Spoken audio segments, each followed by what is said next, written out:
Hi, welcome back to Guessagaingaming, playing Necromunda Underhive Wars and House Escher. We're taking it up from where I finished the last video, and we're just going to run a little bit of the video here. Like I said previously, there's no point in me playing through this whole mission. There's nothing extra that I can show you that I haven't shown you in the previous videos with House Escher. This was just to show you a different house and a different kind of level, but as you can see from this level, and if you've watched the other videos, this is going to be quite a long mission anyway, longer than the other one, and these two gangs present, the blue and the red, so it's going to be quite a long one. So we'll just finish this turn, which will be her, who's the one we set in a different starting point to the others. She's down there, and probably what you would, or what I would do, is just put her somewhere there's nothing much. These tubular structures, you can often go inside those. They often have locks, which I'll go over and see if I can show you. Yeah, there's one. So that's how they, oh, that's a lift. So there they are, that's how they look. In the game they look like that, you can see it, and in the real game they look like this, and you can open them, you can go in them. There's usually a door on the other side. Sometimes they don't have doors, and the reason you would access these is because, number one, sometimes they afford really good cover if you're trying to shoot somebody or doing Overwatch, and sometimes they act as almost like ladders and pathways. Sometimes they connect things where you can't get through any other way. So they have different points. You don't always need them, they don't always have them. In this case, there's nowhere much we need to go, so we'll just give her an Overwatch, I think gun Overwatch, because I don't think anyone's going to get down here anytime soon. I may be wrong. We'll kneel, there's nothing else we need to do because she hasn't done anything, and we'll just see what the other gangs do. And there is the red gang.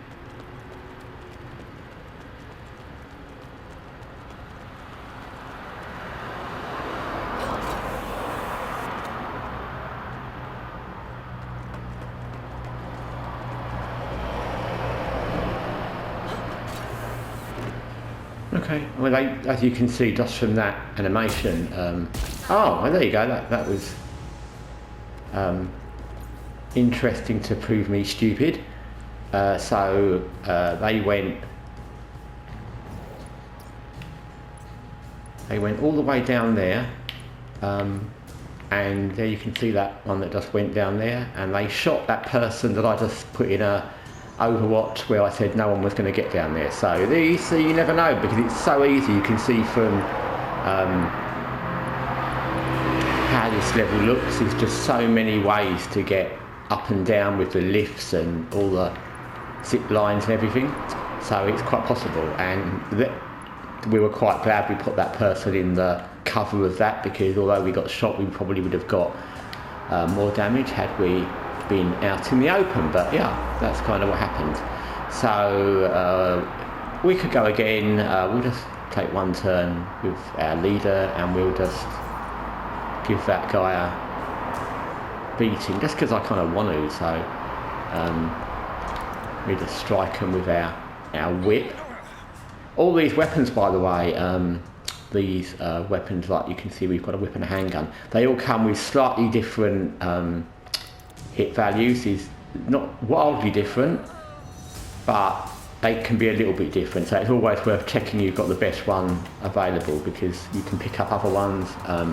They can be slightly different, slightly better.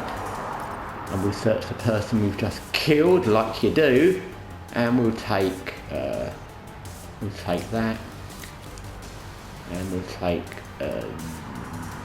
that, because it's worth money and we haven't got any more space. But yeah, all these things you pick up and all the weapons you have, whether they're handguns, any other kind of gun, melee weapons, everything, they all have slightly different points, slightly different levels of damage. Not much, sometimes they can be 1 point, sometimes they can be up to 5, 6, 7.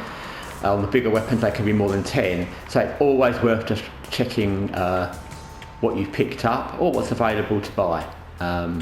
And she's killed somebody, she's still got points left. There's a few people there we could fight as well. And we might just, not one, we'll just do that, take our movement points, convert them to action points, and then we will set up another melee overwatch or ambush.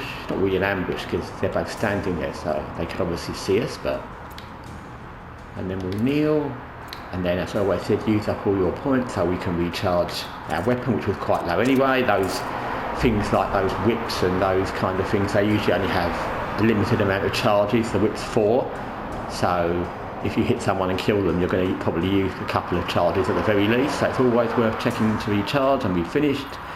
We'll just see what they did, or did.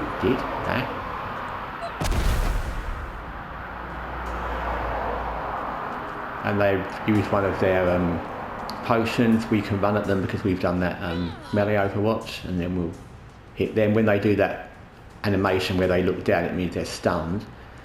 But they obviously have a buff or an injection that means they remove stuns, but that costs them action points, and it costs them their potion or their injection, so it's always worth doing that. And then we'd be off again, and we've probably got things pretty well in hand in this level anyway. We've already killed one of them, one of our people got shot down there, but you know, we're doing fine. Anyway, so there you go, that's a different looking level to the first ones we played in. Very, very big level. It can take a while with running round, and then, you know, we've still got to pick up things. And of course, everyone you kill, you can try and loot them. It gives you more money. There's no harm in grabbing anyone you can, or grabbing their gear or their potions. So yeah, we've done everything we need to do here. But it's different, and there's no point in playing on, like I said. So thanks for watching these videos about Necromunda Underhive Wars. Next I might post a couple of updates to things that I thought of that need covering in Watch Dogs Legion. And the next game I think we'll be playing, apart from that, is a game called Phantom Doctrine, which is a turn-based strategy game which I really like. It's completely different to Necromunda Underhive Wars, obviously, because it's not on loads of levels and the whole setting is different, everything's different, but it's a lot of fun. I like that game a lot as well. So anyway, thanks for watching. I hope you have a lovely day. I hope you're having a great day. I hope you have a great week, and I'll see you soon. Take care. Bye.